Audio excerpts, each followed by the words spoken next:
How's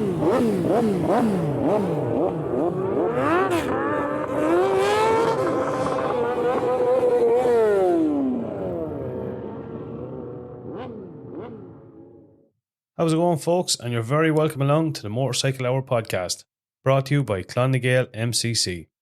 Before we kick it off, just a massive shout out to our sponsors, Terence Healy Motorcycles. Terence Healy Motorcycles is a one-stop shop for all your motorcycle needs, stocking a large range of quality used motorcycles and also a main Honda dealer for the Midlands.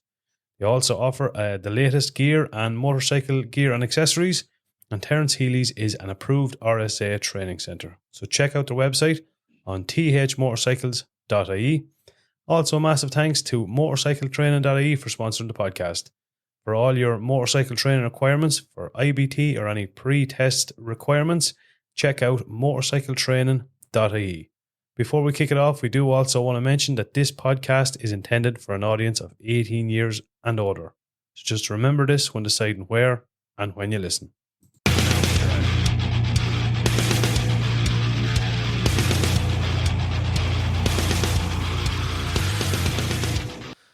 How's it going, folks? And welcome back to the Motorcycle Hour podcast.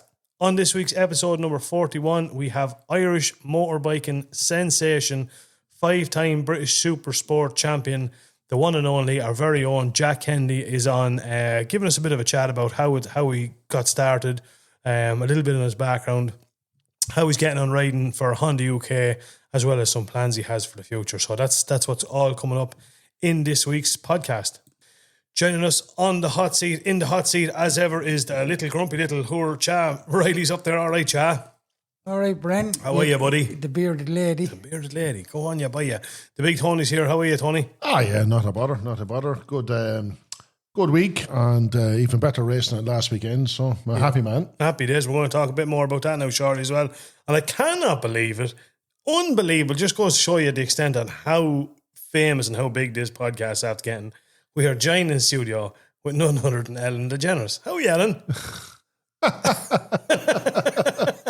Where is she? Oh, no. Oh, it's Kieran. Oh, yeah, it's me. Sorry. Yeah. I was wondering, I didn't even know Ellen DeGeneres is.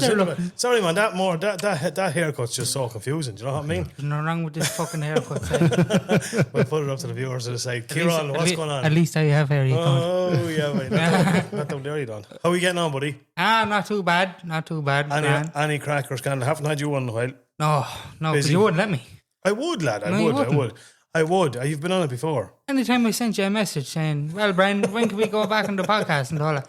I'll just open. No reply, nothing. Yeah. Neither. Just see that's some cunt. Yeah. If it was not a thing. Not at all, Kieran. No, I do. In fairness, whenever I'm stuck for people, I'll give you a shout. Only one was stuck, I'll give you a shout. We do be busy with special guests. We do, in fairness. We kid everybody. Now, in fairness, as regard guest space, they don't come any bigger than Jack Kennedy. We're going to have Jack on now in a minute. I was lucky enough to have a chat with him. You weren't around, Cha. It was just the way it worked out. But an absolute legend. I know it's a word that's used all a bit too often, but for a man like himself that, worked his way up purely through hard work and hard graft, got himself up to talent, you know what I mean? You have got to himself admire up, to where he is. So we're bringing all that in for you now very, very shortly. Any motorbiking since we were last on, Tony? Over to you. You were above in Tandragee. Yeah, up in Tandragee.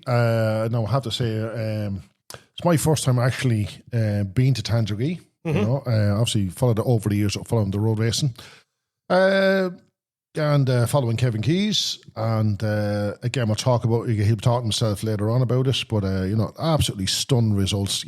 Given that the man never seen the track before on Friday. Do you know what I mean? Unbelievable. Yeah, you can't forget that. Like, do you know what I mean? This is it. Do you know what I mean? And. We went up again. We chickened out again. It's supposed to lash rain, so we went up in the van.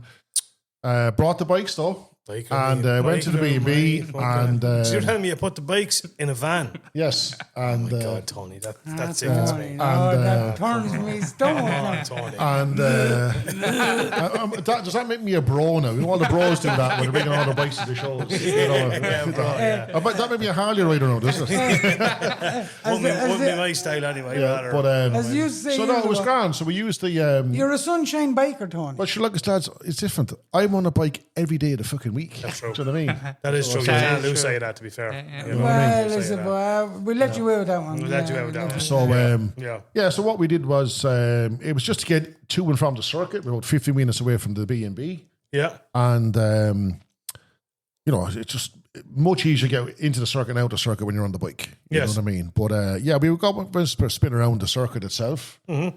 And, oh, my God. Like, you just, they would call them, Kevin calls it like the bomb holes. You just jump, you know, when you, like, we were doing like 50 miles an hour. Yeah. In spots. And, you know, the bike's getting light coming over the crest. Like. Yeah. These boys are hitting this at 100 and something mile an hour. Do you know what I mean? It's unbelievable. And there's some of the corners there where when you come, you know, you go into the bomb hole and you're coming over into another one. But when you jump and leave and you're in midair, well, you got to kind of start getting your bike into the right position midair for the next left or right hand. Do you know what I mean? I know the feeling, Tony. There, down hollows like Harvey when you're coming down. I do left from one to the other. And not a dog to be seen. One of those black ones. One of them black ones, yeah. No. There's no more black ones.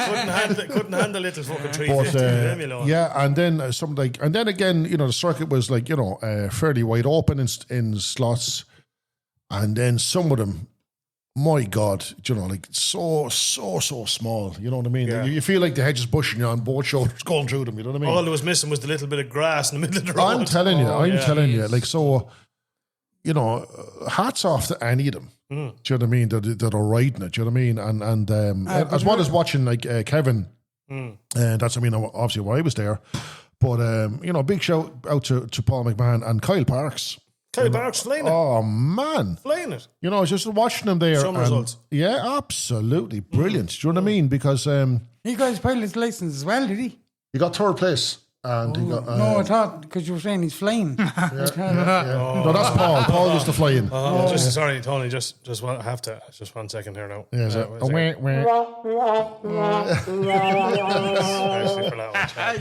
with that joke. yeah, no, I mean, like, really tidy rider. Do you know what I mean? Just watch them there, and you know, hats off them. You know, again, as Paul McMahon said, you know, the Kyle is one man to watch. Do you know what I mean? I'd love to see him on a 600.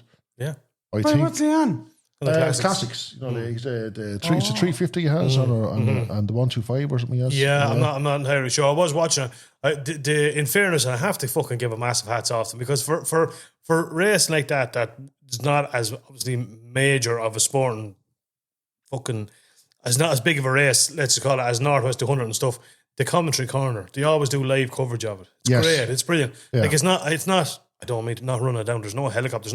It's just a section of the track, but you can still go on live time and see results and see how riders. So yeah, big up to the fucking commentary corner. It's absolutely. Oh brilliant. yeah, it was excellent. You know, look, it was a great setup. Do you know what I mean? It's my first time at the at Tandragee.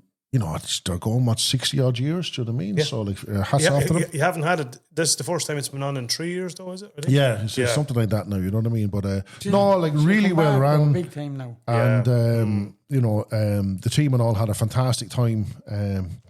Good crack, and as I always do, you know what I mean. As the first thing is chatting Kevin. Well, how'd you get on? Do you know what I mean? And he was going, yeah, man. That's some technical track. Do you know what I mean? It's just trying to get my head around it. Do you know what I mean? There's a section of it where they come down a mad fucking steep hill. I was, watching some of the YouTube videos, and like, they must seriously bottom out. You know, they're driving the bike down into the bottom of the hill. Like, listen, it's just, and you know, watching Tandragee, and again, I'm sure, is it Greenlight do the road racing? You know what I mean? So I'm sure it'll be on in the next week or two, the Tandragee. Yeah. But it doesn't do it justice. No. I mean, I was chatting to Keith, who's one of the owners. It was Keith and Brian are the owners, but Keith was saying they get onto the circuit and we're driving around, and he's saying like, even in the van, like when you went down into one, you're looking down in the van going down into this. Do you know what I mean? He goes, sure, this can't be part of the circuit. Like, there's no way this can be. It is, yeah. It is, yeah. Wow. Yeah. You know. Gladiators, boys. That's gladiators. Oh, listen, right there. biggest big out to all of them. It's just it's some But look at skill it, and as balls. it's always been said, boys, they're a different breed of men, right? Yeah. The And women. and women as well. But they have bred into them, dog. But they have the balls are there. Yeah. Simple as you have to have the ball. Yeah. Anyone here at this table, the balls are gone. Right? Don't fucking tar us all with your brush there. I mean, oh, yes, I still get to see mine that time. In a mirror, Yours are gone. You never got yours back. Go away. Mine are down on my knees. Like I said, it was good. It was good. Again, it was that buzz. You know what I mean? He seems to be really gelling with that Honda anyway. Yeah, and I have to say now, again, just a demon, an absolute demon on the brakes. Do you know what I mean? Yeah. And like he said himself, like every lap he's learning. Do you know, and the results speak for themselves. If you had got, it would have been interesting to see. There was obviously there was a fair gap on the actual Tandragee 100 itself. There was between Micah Dunlop and Michael Sweeney. Yeah. You know, there was a good little battle going on there. But then there was a bit more of a gap back to, why can I never think of his name? Conor Cummins? No, he's on the Suzuki. You've lost me now as well. Yeah, but there was a bit of a gap, and then of course Cummins and that had a good, and then there was Marcus Simpson. Yeah. But Kevin Keys was gaining all the time. Oh, absolutely. All the time. Absolutely, he was gaining. And so like you could see it, and he was pulling on the gap between, I can't remember who he was running next to. But if you had got 2 more laps, it would have been interesting. I don't think he wasn't going to be in a position to catch, a fight for probably the podium. But he was getting there. He was getting there. Well, I mean, look, you have to look at it in perspective. Both Sweeney. Oh yeah, 100%. Like, I mean, Conor Cummins went through and he coming into the last lap. He ran through the speed trap. Overran on the corner. But Kevin Keys, genuinely on the 5th lap on the last corner before the start finish. Just before the start, I said it's the last lap. Yeah. I didn't think he was going to make the bend, and your man doing the commentary didn't. He came in that hard, and the way he cut the bend was unreal. Your man was there going, he says, I don't know if he's going to make this. And whoa, dropped it down, straightened it up. And gone. As Albie said, giving the underpants at the Dallas doorstep challenge. Honest to God, It's only older people to remember that one, yeah? Yeah. But it's fantastic. No, it was good. But again, perspective, right? Again, you look at Dunlop, 12 years since he was there. There you go. 12 years, lads, right? Yeah. And then Sweeney breaks the lap record, and then Dunlop breaks it again. Yeah, 100%. Like, oh man, it was some racing. Yeah, it was. It was absolute. Man, it was absolutely class. It was deadly, and it like for a lot of them lads up the north, it's their back door too. You know what I mean? Yeah. But again, which is fine. But I mean, you going around it in a van or even on a bike, but an ordinary road bike is not you get to know the orientation of the circuit. Yeah, but, it must be just something else to be hitting those jumps, serious airtime. Unbelievable, absolutely unbelievable. Yeah. So it was good. Yeah, I have to say that was my bit of biking and Van. Well said, Jack. And then back to the van. Get up on that soundboard there. I can't believe you put the bikes in the van. That's cheating, man. So again, it's Southern 100 now this weekend, and we chicken it all together. We're going in the Jeep now. Yeah. And it's just for logistics, just bringing all the gear with us, and do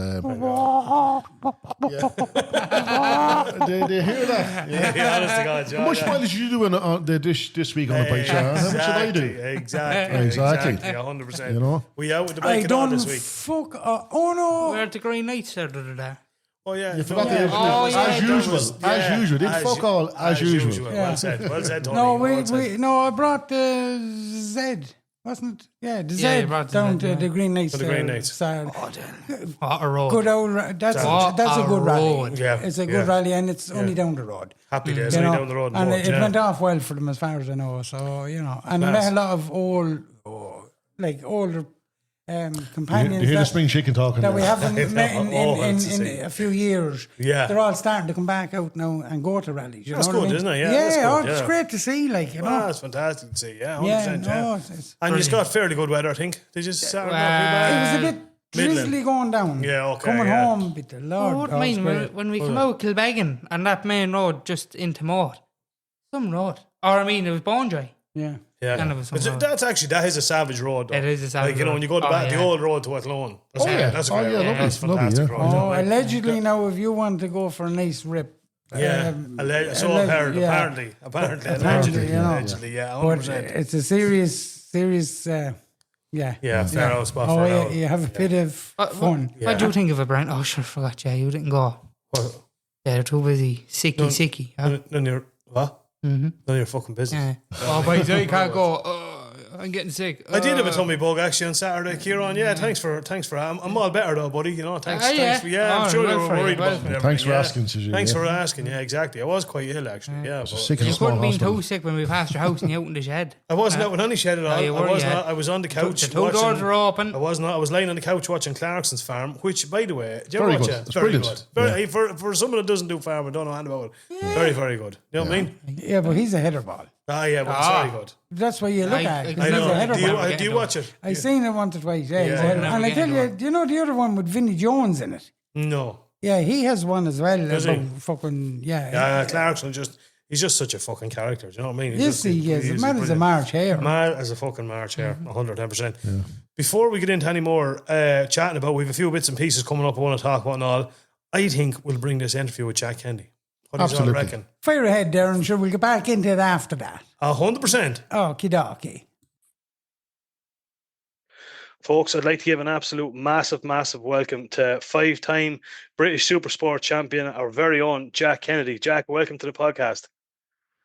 Cheers. Thanks very much for having me. Oh, Jess, it's our pleasure, man. I couldn't believe it when you got back to us, and I was trying for a while to get you on, but I know you're a busy man, so I was fucking delighted to have you on. Absolutely delighted.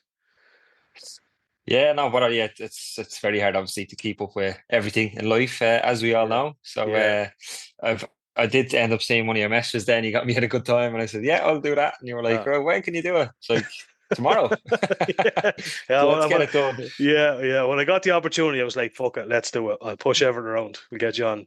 It's like you plan something for 2 weeks or 3 weeks time, something else comes up, or you forget about it, or it's just I find it's easier to just get stuff done there and then. Yeah, absolutely, man. I hear to that. 110%. So for those who've been living under a fucking rock, I suppose, and doesn't know Jack Kennedy, I don't think there's going to be too many of them listen to this guy. Give us a bit of a background. How did you get into it? Obviously, you've got a phenomenal career in motorcycle racing. I mean, you're the pinnacle of motorcycle racing for Ireland. You're flying the tricolour. Do you know what I mean? It's just phenomenal from what you've achieved. But where did it all start with yourself? How did you get into it? Thanks very much. It started when Santa Claus brought me a PW50 Yamaha for Christmas, really, when I was about 5 years old, I think. Yeah. And it went from there, really. That was it. That was the start of the first motorized engine motorcycle, and started off sort of motocross casually, if you know what I mean. Yep. Never raced motocross, actually, just casually in fields and stuff like that, and went from the change over from motocross into mini motos then when I was about 12 years old. Done that for 2 years, and then started on the Aprilia RS125 like super teen sort of class then when I was 14, and then I'm on big bikes, as you call it, proper size motorcycles then since I'm 14 years old. 14, man, Jesus Christ! Your parents must be they must be stressed to the nines. Jesus Christ, man, that was some going. It's just sort of, I think it's in the blood, isn't it? With most motorcycle people in general, and I've been lucky enough that my family was massively into it, and that's probably what got me into it at the start. And then, once you get into it, then you're hooked, and you have a love for the sport. So I think they've enjoyed all the highs and lows as much as I have, Yeah, absolutely, man. Yeah, absolutely. And I suppose with your early career on when it comes to racing and stuff, did you cut your teeth in Mondello like a lot of people, or that was the start?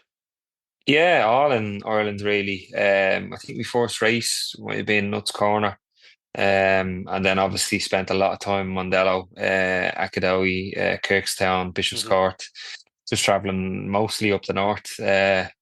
Starting out in the back of a transit van, hitting the road at 4 a.m. or 5 a.m. in the morning to try make first practice at 8 a.m. All thanks to me dad, really, who drove the length and breadth of Ireland and the length and breadth of England to keep me racing. Yeah, yeah.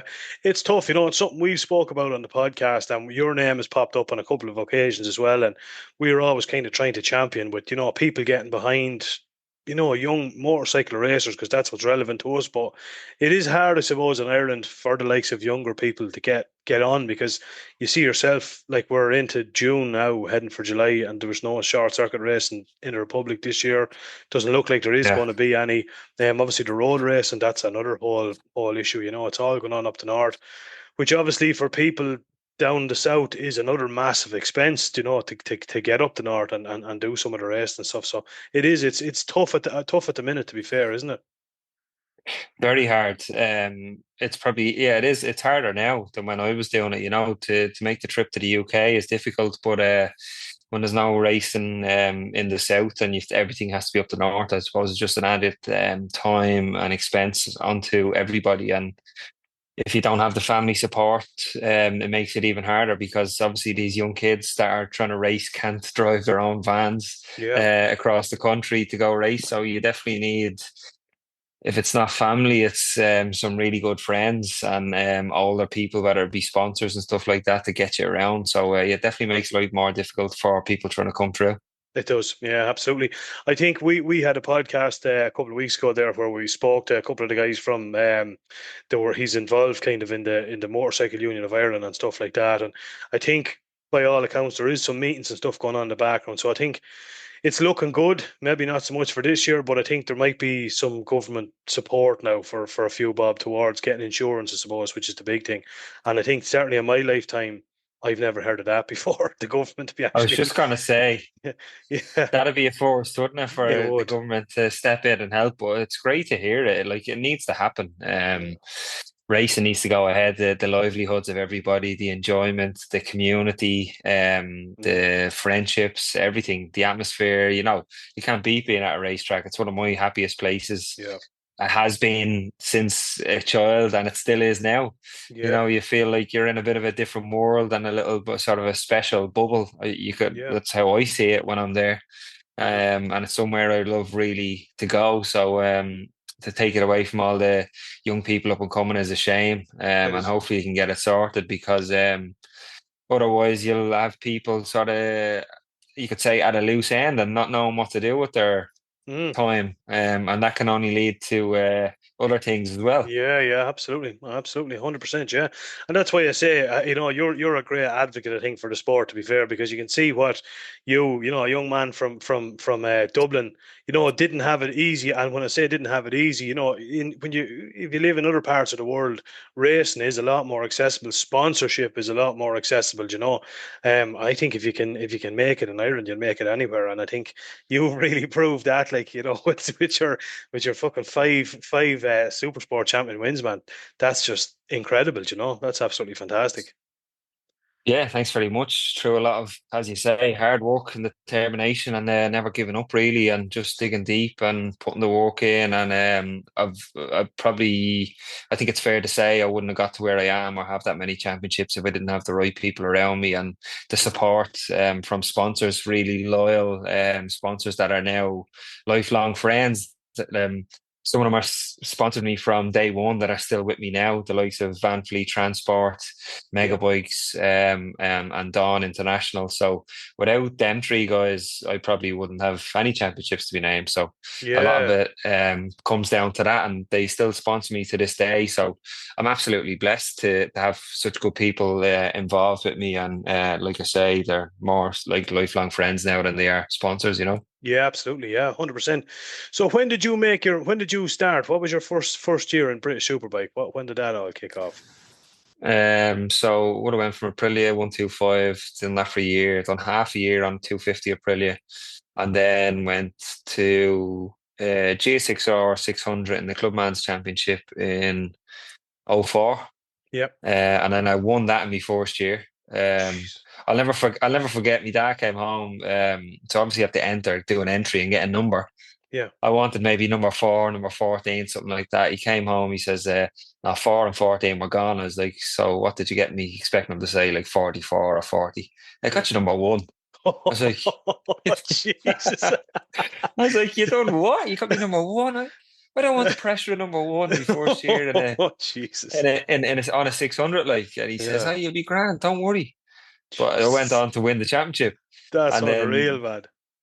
the year after that, that's when Tag VTL came on board. Yeah. Gave me a Honda 600. We done the national championship that year. That would have been 05, and we won that as well. So we're the first one to win Clubman's and national back to back. And then we made the trip over the water then in 06. Yeah. Thanks to VTL, they gave me a truck and a bike, and then me and my family packed up and went racing.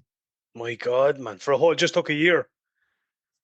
What's that? Did you just like take a year to do it, or did you just move over for a whole year, or were you over and back? No, we travelled over and back to every single meeting. Holyhead every time. Serious amount of hours of driving, thanks to me dad, obviously. Yeah. But it was like, finish a race on a Sunday, go get the 2:30 in the morning, bow home, land at 6:30, back home, and then my dad go straight to work then, or I'd be in work or whatever I was doing. Like, it was just Jesus Christ. It was it's heavy hectic. going. Hectic, man, absolutely hectic. Yeah. And I know, that's like, what most people have to do. Yeah, 100%. And like, for people don't, when you look on a map and you see the UK, it's very deceiving. You can drive a lot in the UK. Like, 6 hours is not in the UK. Like, it's a big country. So then, obviously, so that was what, 2004. You had 2005. You had your first win, was it? So 04 and 05 was Clubman's and Nationals, and then we went over on the Supersport Cup then 06 in the UK. In the UK, yeah. What was that like? That was a big eye opener. Yeah, it's just like starting from scratch again. What was it? Back to square one. You go from winning races to you'd barely be inside the points maybe in the main race, but I was in the Supersport Cup, managed to get a podium in my first race, which was nice. Yeah. But the level over there was just crazy. Like, when I went over to British Supersport, the people who were at the front were Crutchlow, Eugene Laverty, Michael Laverty, Camier, Dennis Hobbs, everyone. Jesus Johnny Ray. Johnny Ray was even riding 600 then as well. Yeah. That's unreal, man. Jesus. It was mad. Yeah. The level of competition was crazy. Sykes was riding as well. Jesus Christ, man. Yeah, it's very, very tough. Yeah. Different level altogether. Yeah. I'm sure I used to see it here. I used to do a bit of motocross and stuff, and we'd done a couple of the rounds of the championship down here, and then we went just for the crack one day. We went up to Desert Martin, and there was a round of the British Championship held up there, and Jesus Christ, it was just your eyes open. Oh my God, man, it was unbelievable. yeah, you think you're doing well, you think you're going quick. Yeah, Jesus. And then someone comes past you like you're stuffed. Yeah, that's crazy, man. It's absolutely crazy. Yeah, Jesus Christ. Not good. Oh, not good, man. So how long have you been? So from, obviously, you had your first championship win. You had your first championship in 2018. Am I right in saying that? Yes. Yeah. So from 06 onwards, you were you racing every year? Yeah, I haven't missed a year. Yeah, geez, some dedication. Since I'm 14 years old, which is crazy. Yeah, Jesus Christ. So I went from doing Supersport Cup to slowly progressing. I think after a few years to go into the main Supersport Championship. Yeah. And then I think I'd done a year or so on the R1 Cup. I don't know if you remember that. Yeah. And then back to Supersport again. I think I got my first win riding for Appleyards in 2011. Oh, yeah. I think I broke my back in the middle of that season, so I was in like a body brace for most of it, and then came back for the last round and won my first race. I'll never forget it. Brands Hatch. Jesus Christ, man! And I think the year after that, then I signed for Martrain then to ride in 2012 in the British Supersport, and that was a very interesting year. It was a great year. Was it? Yeah. Martrain, of course, they're a Northern Ireland company, are they? Yeah. Haulage company. Heavy haulage company, yeah. Yeah, Jesus Christ. So it's been some dedication. I know it's gas. You're naming out years here. You look like you're about 21, man, to be honest with you. Thanks very much. I wish. Yeah, Jesus Christ. They put you back racing and 2004 and 5 and stuff. But I know. Yeah, so it's been a slow progression. Would you know a lot of the Irish riders? Is there many guys over there racing at the minute? Kevin Keys is a local man here. You probably know Kevin. I know Kevin well, from growing up racing, and he would have done stock 600 for a long time in the UK when I was over there racing as well. So I know Kevin well, and obviously Oisin Maher is racing over there now as well, and Mark McGoran is racing as well for VTL. Yeah. So and then obviously my teammate is Andrew Irwin. So Andrew Irwin, Jesus Christ. I have a good bit of crack with Andrew. Really formed a nice relationship, like a good friendship between the two of us this year and last year, which has been great because, to be honest, I never knew him as a person outside of racing. Yes, he's actually sound. The two of us get on really well, so it's nice to have that nice friendship inside the team. Yeah, or someone absolutely. someone to hang around with as well at the racing, which is nice. Yeah, absolutely, man. Yeah.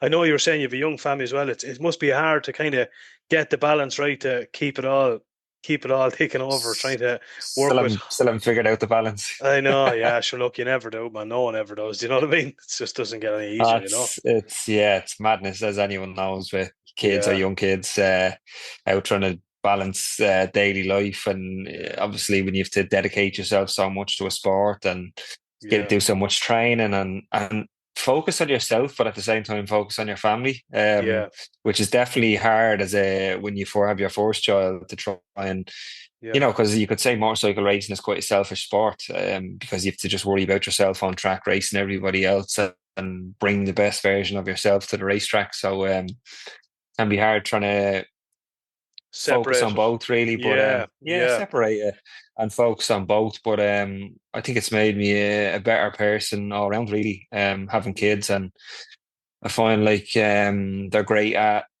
distracting you when maybe you're dwelling on something that you don't need to dwell on, and showing you really what the true meaning of life is and what the true meaning of happiness is as well, Absolutely, I really enjoyed becoming a father, and I think it's sort of made me a better person all around, whether it be off the track and on the track. Absolutely, man. Yeah, no, 100%. They'll certainly change anyway, that's for sure. They'll definitely change. It makes things different. Come here, I want to bring you back. So to 2018, your first to win your first Supersport Championship win. Talk us through that year, man. What was the story there? That must have just been unbelievable. It was amazing to finally win it. To come so close in 2012 and miss out on the last race with a mechanical was hard to take. So I always sort of felt, I obviously went off to World Supersport then 2013, 2014, but and then went into Superbike route after that. So I always felt like that one day I will get that Supersport Championship, because I feel like I got so close to it that time. I was in my grasp, and then it all got taken away from me, which was quite hard. But I suppose these tough times sort of shape you as a person and build your resilience and your mental strength, really, for other days.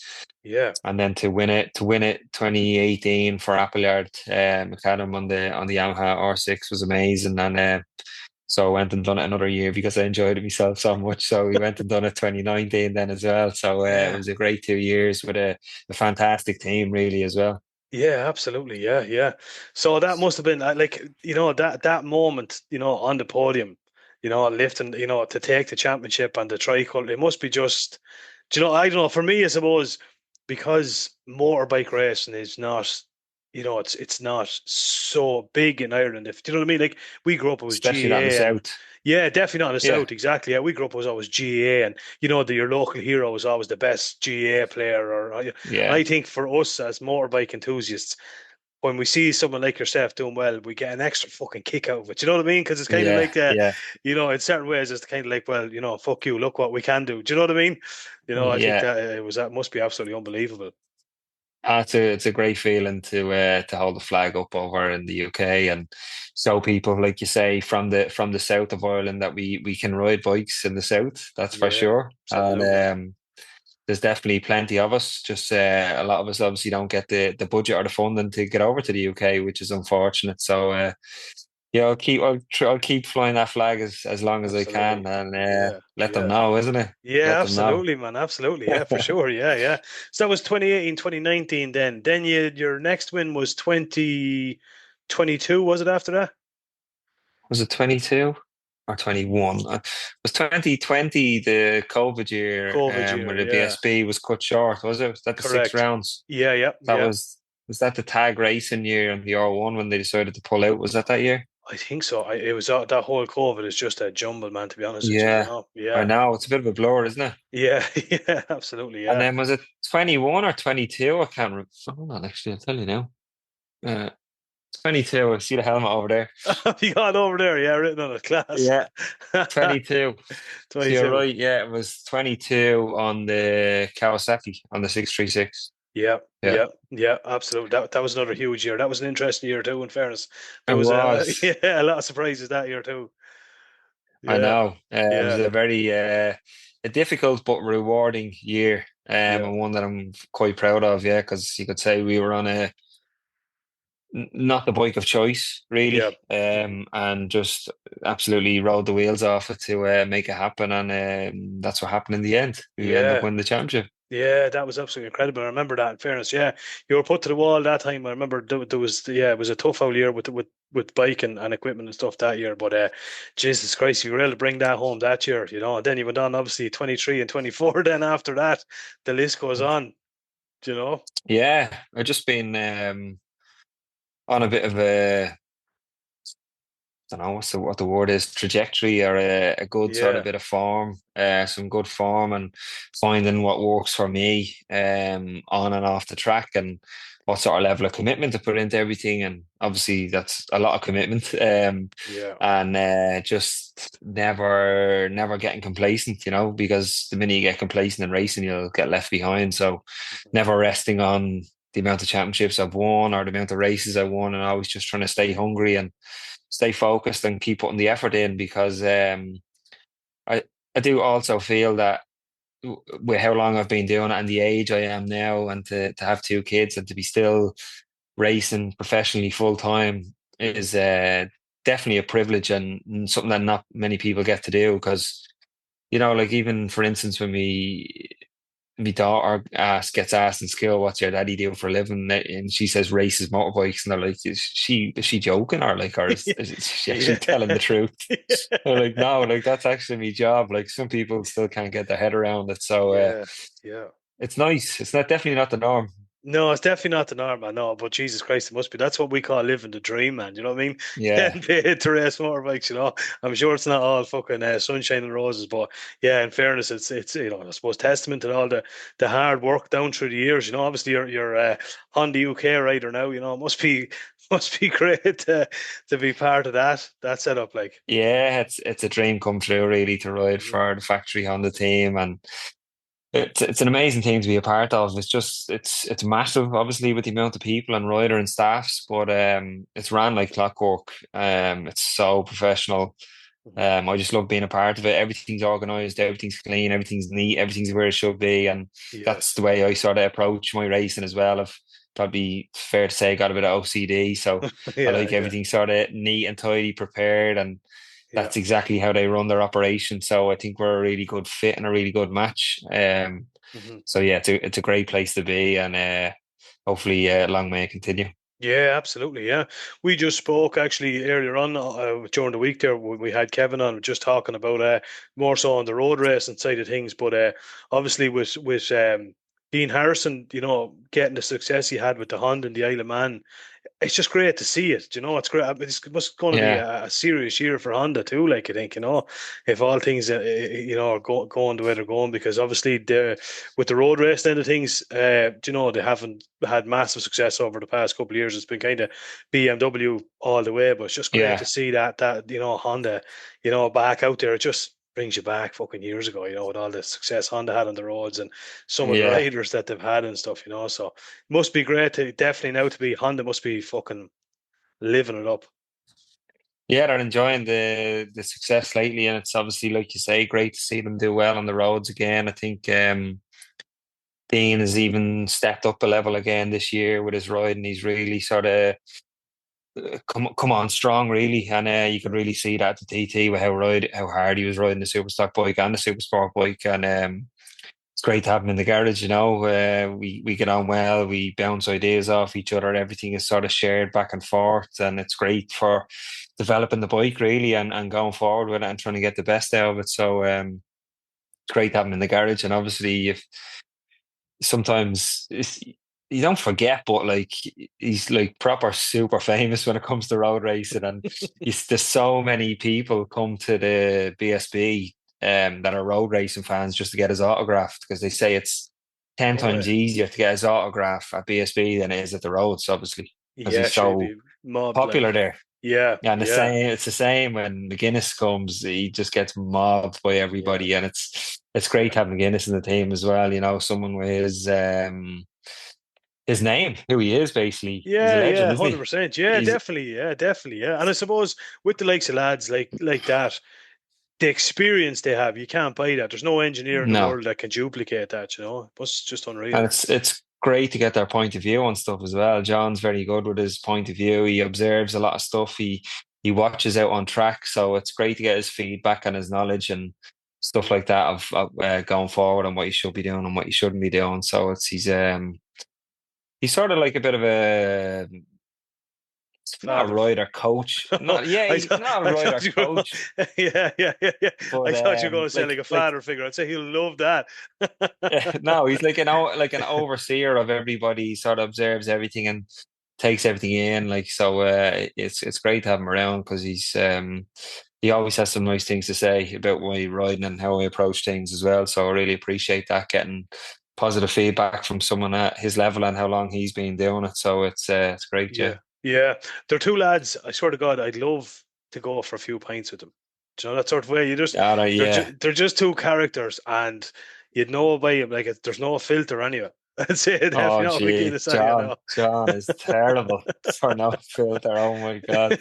You never know what he's going to say or what he's going to come out with, but good crack, and certainly two good lads to go for a pint with, that's for sure. I read one of his books there a while ago, and do you know, it's something, it's funny, like I read a lot of books, you know, all got to do with motorcycle racing, but it's one of the Dunlops or McGuinness or Shaky Byrne and all of them, and they all have one common denominator, and it's just how hard they work to get to where they are. Like, none of it came by chance, you know, from the early stages, no more than, as you were saying there, you know, you have to put some serious fitness, do you know what I mean? Discipline. Obviously, there's the whole financial end of it, commitments. You were racing since you were a young age. I'm sure there was obviously school commitments there that you kind of have to work around too, you know. They were no different.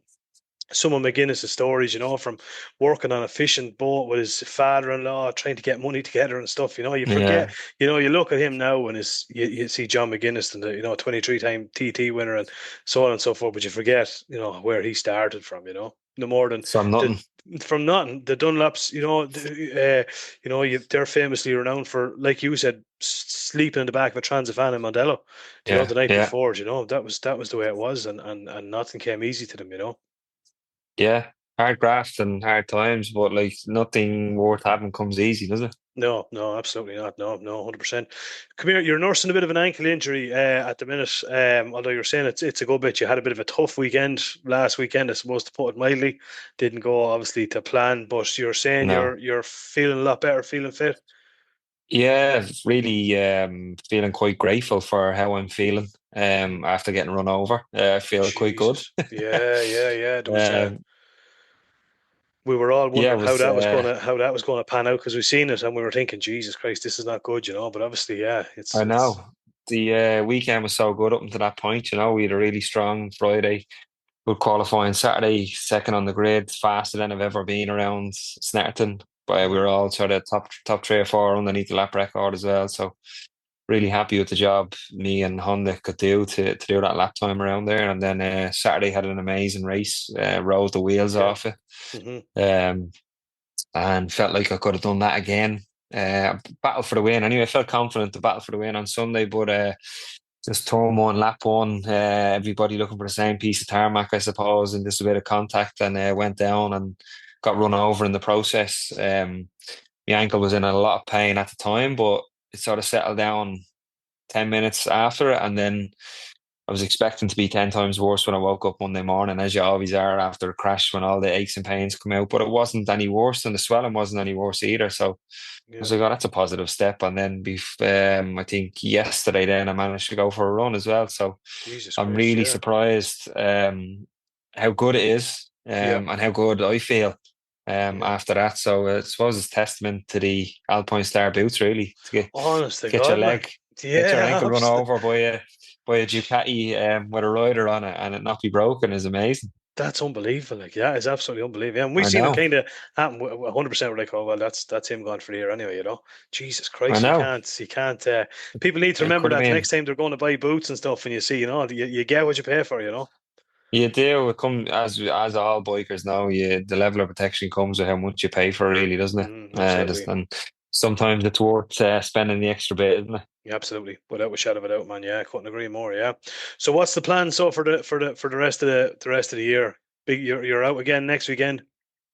Yeah, not kill. Looking forward to it. For some reason, it sort of reminds me of the short track of Mondello. It's a similar sort of length and feel to it, and I don't know. There's always good atmosphere with the Scottish as well. I don't know why. I think the Scottish and Irish sort of bounce off each other really well, and I get quite a good lot of support there as well. So I'm really looking forward to going.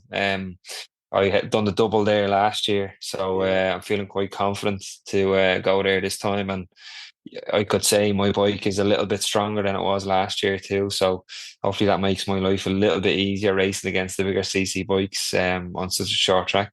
Yeah, absolutely, man. Yeah, just on that, I suppose if you had to pick a favorite, is there a favorite circuit in the UK? Probably Brands Hatch GP. Yeah. Because of the history, or because of the No, just how nice it is to ride, and how fast it is out the back. Yeah. I really like riding Truxton as well for some reason, even though it's not, would you say, the most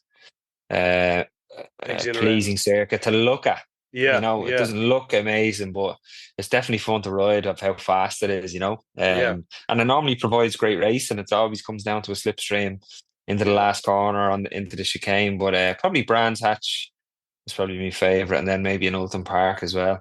Deadly, It sort of depends. It sort of depends whether you're asking about a big bike or the 600. They're very different beasts to ride on every track. Yeah, I know what you mean. Yeah, I don't know. I done a couple of track days in Mandela and fucking thoroughly enjoyed it. I don't think I'm over the hill now to do any racing, but I love it, man. I swear to God, I never got up to north to do anything, but it's just, we spoke about it again before. There's just nothing better, man. A few mates on the track, just having the crack, blackguarding, and just getting out and riding. Riding the wheels off it to our standards. You know what I mean? Well, that's similar to my race weekend, is what you were saying. Yeah. I'm going out enjoying riding my bike. I'm with my team that are my mates, lads that I love to go and hang around with. It's the same sort of thing. I just get to do it for a whole weekend. That's brilliant, though. Yeah. Happy days, man. Yeah, absolutely. So I absolutely love it. Yeah. Question I do always ask anyone we have on that's racing. Do you ride bikes on the road? No, that's funny, man. It's so common with lads that race. They wouldn't have any interest in it whatsoever. No, don't even have a license. Do you not? No. Don't have a bike for the roads. No, I'm not interested in it. No, it's just obviously we have to stay injury free. And riding on the road just increases that risk, Yeah, absolutely. And I find it so boring to ride on the road. Do you? Yeah, well, I can understand that. I'd say, I got a lend of a Fireblade off a friend to ride it on the roads, and I just did not enjoy it whatsoever. Did you not? No. I was sitting behind cars, chugging along. I was like, "What is this? I just want to get out and let it rip." And then I did go out and let it have it. But if someone pulls out here, this is it. I know. It's true. I know. But look, we're all guilty of it. You know what I mean? I'd be no different.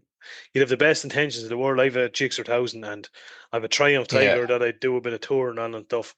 And then I could just ride that like an outlet. You know what I mean? And then the Gixxer, man, get on it. You just lose. When you have the power yourself there in your hand, you just you have to, don't you? No, you do, man. You can't ride them yokes 60 mile an hour. And the amount of times you do get off a bike going, Jesus Christ, man. If that hadn't happened there, you know what I mean? But you do, and any lad that says he doesn't is lying. It's what you do. Yeah. They don't ride well at traffic speed, don't they? No, they're not Medford, man. They're definitely not Medford. So you reckon down the line, eventually, when you get a bit older, a bit more mature, you'll probably have an old fucking BMW 1200 or something, will you? I'm still waiting to get mature. Well, don't do it. Do we ever grow up? No, I don't think so, man. I don't think so. The ties just get more expensive. That's all the only difference, man. Maybe.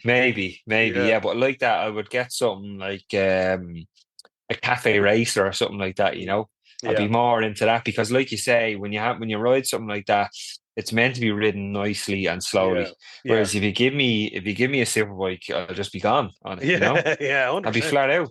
Yeah. And then what I also don't like is getting onto a road bike. You're getting onto a bike with cold tires and soft suspension, and it's like I'm not used to this. I'm used to getting onto something with bacon hot slicks and just going out flat out.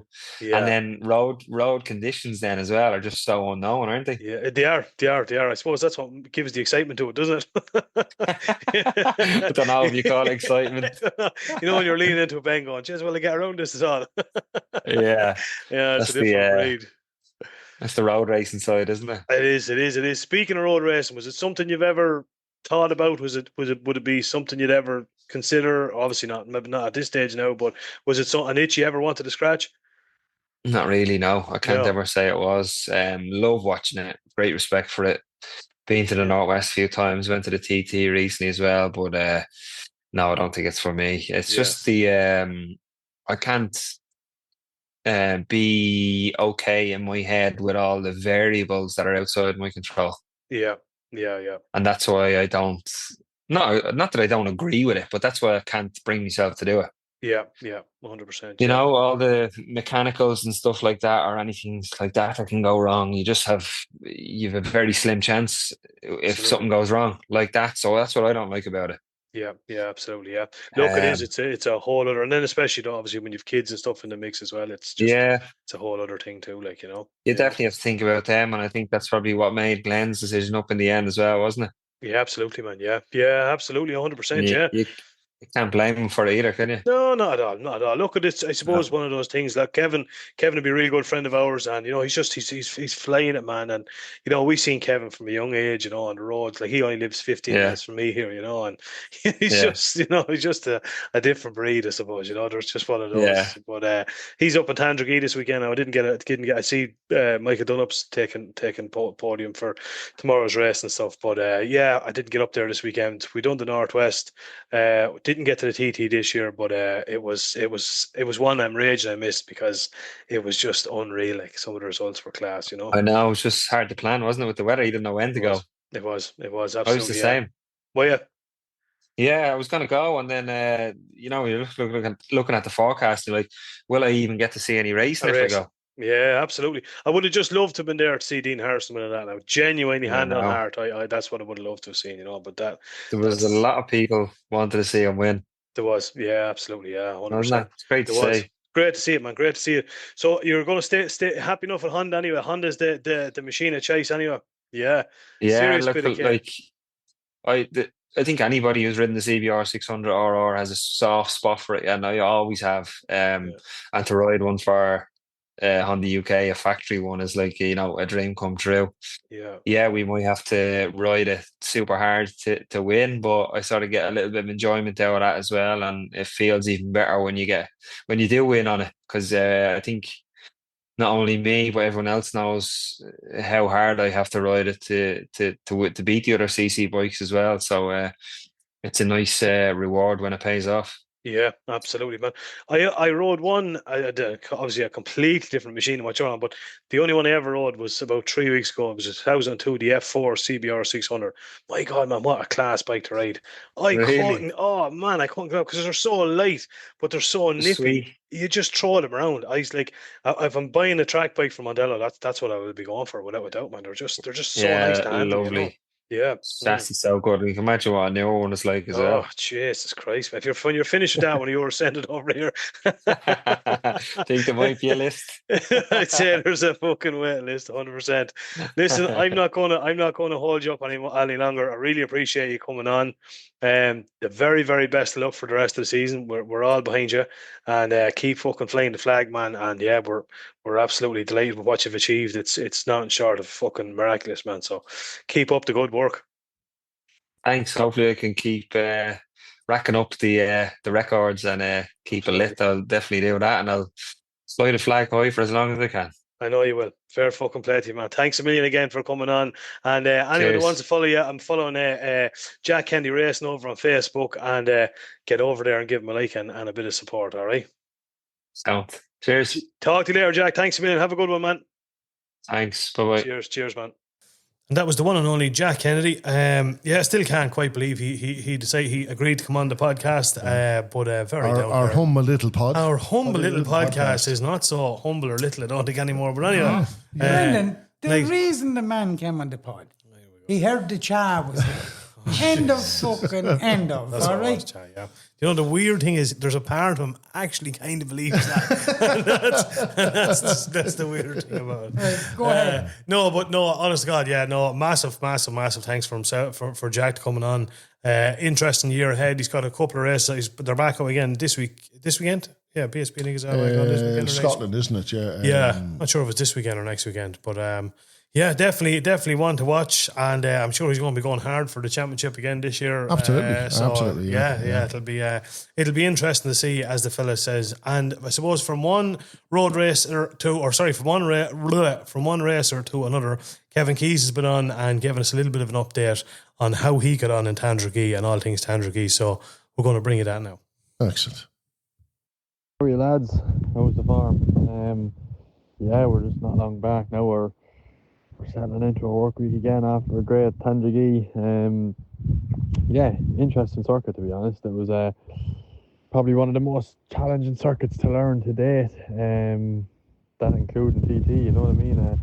It was a lot in it: blind crests, off cambers, positive cambers, jumps, dips, bomb holes. Yeah, you name it, it was on it. You know, it was the name, the mini TT, really suited the place. But we had a decent run. I bedded myself in as best I could, you know. I tried to get up the pace as quick as I could, and every session we finished the place higher and times were coming down, and so we've done a good job. I think we were 9th and 7th in the 600s, and we were 9th and 6th in the superbike. So really good weekend. Nice to get that run down as well, you know, after TT, to get to the likes of the Tandragee prior Southern. So we go to Southern actually next Sunday coming actually now, and that'll be another new track for me, so get the newcomer bit back out for that one. And looking forward to Southern. Looks interesting. I've done a few laps in the van when I was there for the TT, had a look around it. It looks interesting as well, you know, with a lot of stone walls and houses lining the circuit, so the furniture is well and truly in that one. So looking forward to getting there too. And we'll give you an update, and I'm sure Tony and all you boys and yous are coming to the Southern 100, so we'll get a few snippets there for the next pod. Cheers, lads. So there you have it now, boys. We're going to Armagh. Kevin Keys has said it, so we get the fingers out. We're all going to go to Armagh, and tell you another thing, we're going to go on the bikes, and I want none of your shy talking now is. You included. Whereabouts is that? And Tony, there's no fans going. No fans going. Right. That's cheating. Well, you see now it's lashing rain. Yeah. No, I mean you back here. Fuck off. So, all right, let's just, right, boom. On the Who's the podcast. daddy? You are 100% committed to going to Armagh on the bike then. Come here. When's our You heard that here first, You heard it folks. here first. It is the 25th, 26th of this month. 26. Oh, hold on. What have we the 26? You see, here we go. Oh, yeah, I've got the fucking... You were what? Oh, wet. I have to bring my pet elephant to the Yeah, bed. I have to exactly. bring your gerbil for a walk. Yeah, exactly. My hamster's getting his communion. Come on, now, seriously. The toast's going to be on fire, but you can't go. No. 26. Yeah. Oh, I know what it is. It's Armagh. That's Hey. So you're going on the bike then? Yes, wankers. I going? just fucked there, right? Are you going? I am. Hail, rain, Kieran. or snow. This is your opportunity, buddy. Are you a real biker or are you not? You have the full license now. Yeah. There's not a thing in the world stopping you. Should have get off the pot now. Exactly. Should have get off the pot now, buddy. Son, show the boys you're taking Yeah. after that. The big boys are hanging out with you. I don't Yeah, put them going to that. shame. We won't be going that hard. You'll be able to keep up. There'll be no bother. What are you trying to say, Ryan? No, hold on now. No. All serious. What are you trying to say? No, I'm trying to say. No, you're trying to say something. No, spit it out. Are you trying to say I'm incapable of riding a bike? No, you can ride a bike, just not fast. Yeah. That's after my pride. That's more the bike's problem than yours, to tell you the gospel. You know, truth, you make me sound like a pure and utter sack on this show. Remember the other night you took the boost up? Remember the night you took your Rowley's boost up? You're well able to... Oh, mate. No, sure, I know. I gave him the spin on it. And I tell you one thing, hey, come here to tell you. He fucking not shy either. Oh, I'd say if you know shy, if you know. It's just that his own bike, because of the A2 full leg.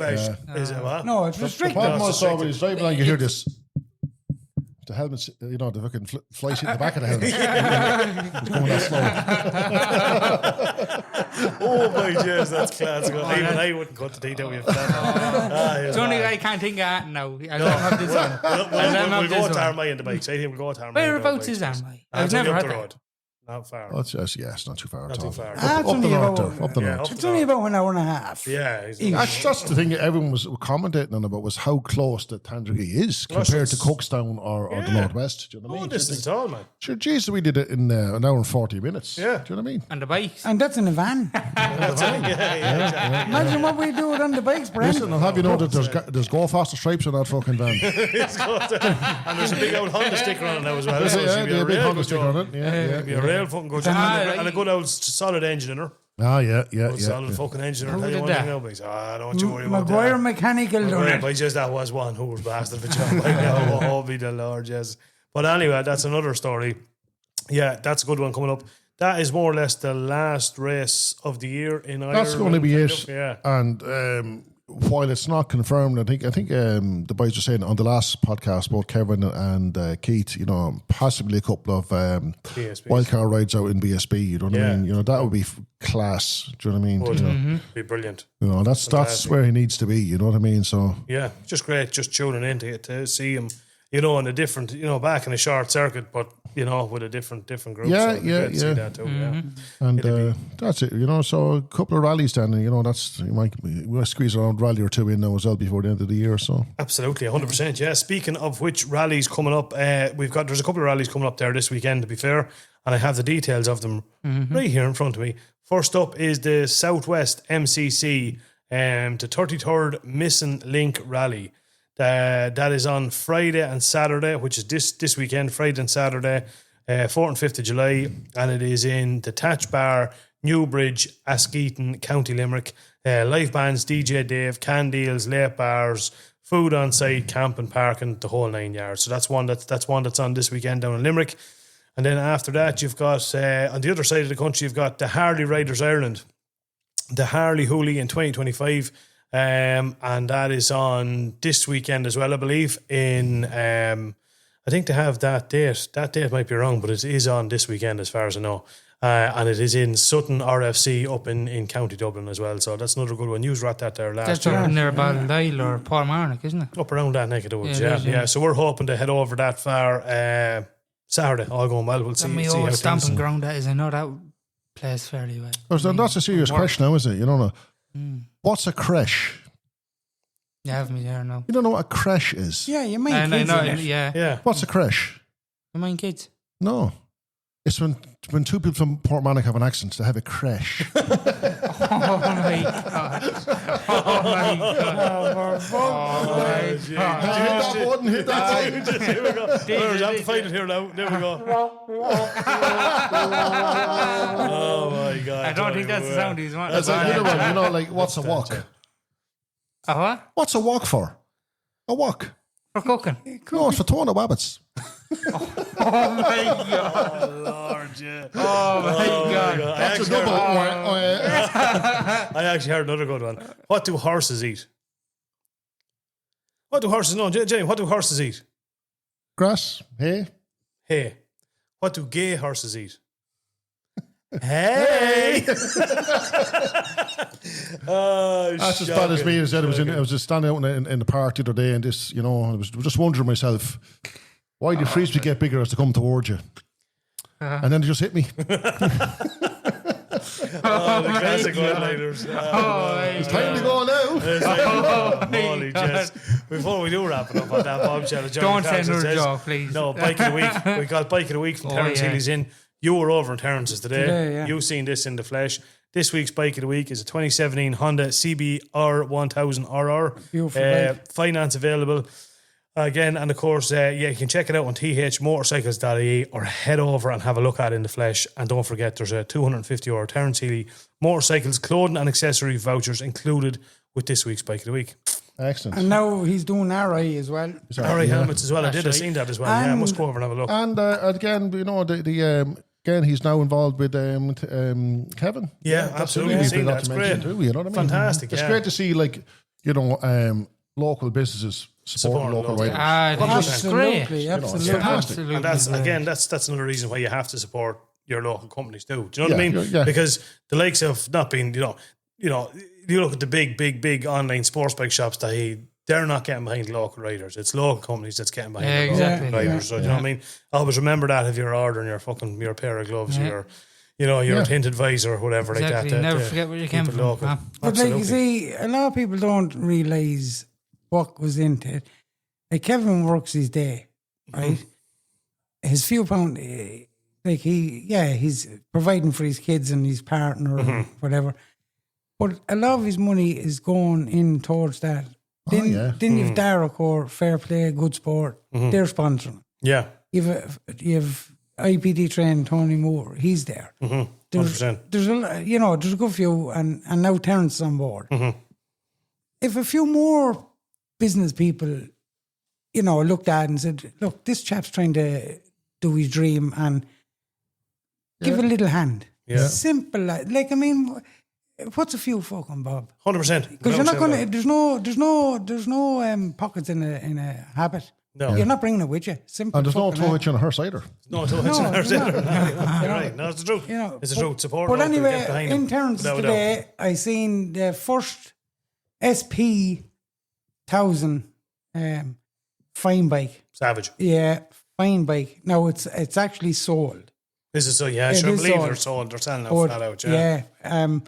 Now it's for the price of them, they're a beautiful bike. Bargain, man. 14 grand thereabouts.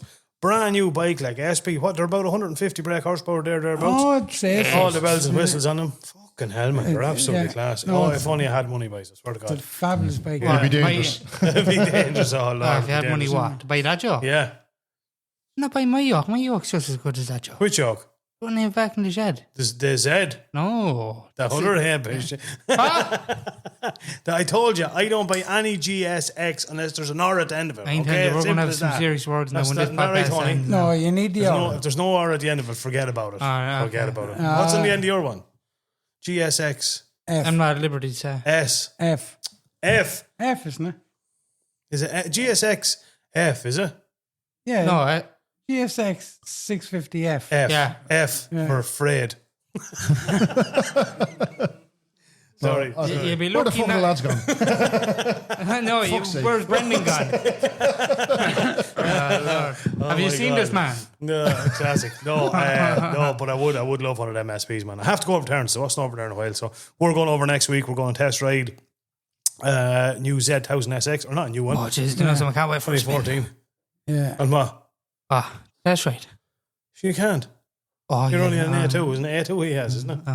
Or A1? A2. A1 is 125, so he's A2. Oh, you're A2, yeah. No, you may get that full bee's knees before you can throw your leg over a hog like that, Kieran. Do you know what I mean? You have to drop another ball before you get to A. Exactly. You got one ball hanging there at the moment. The second ball had dropped. You can vote to win.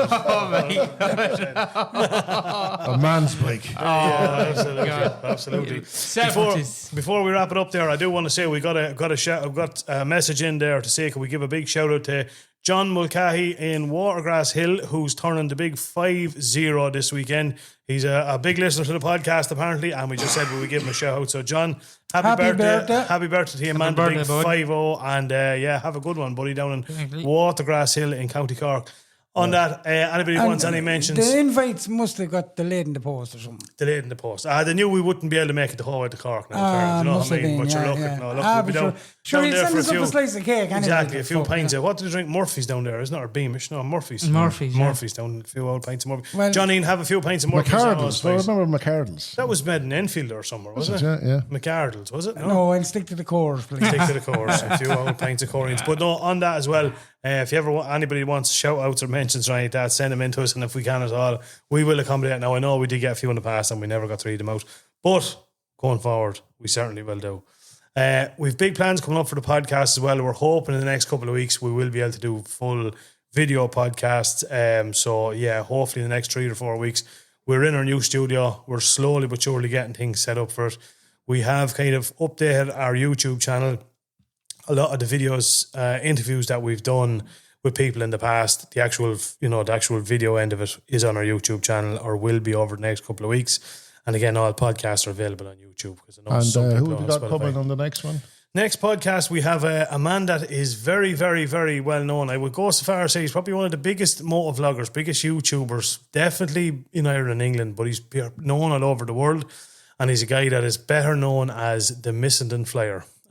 People that watch YouTube will know the Missenden Flyer.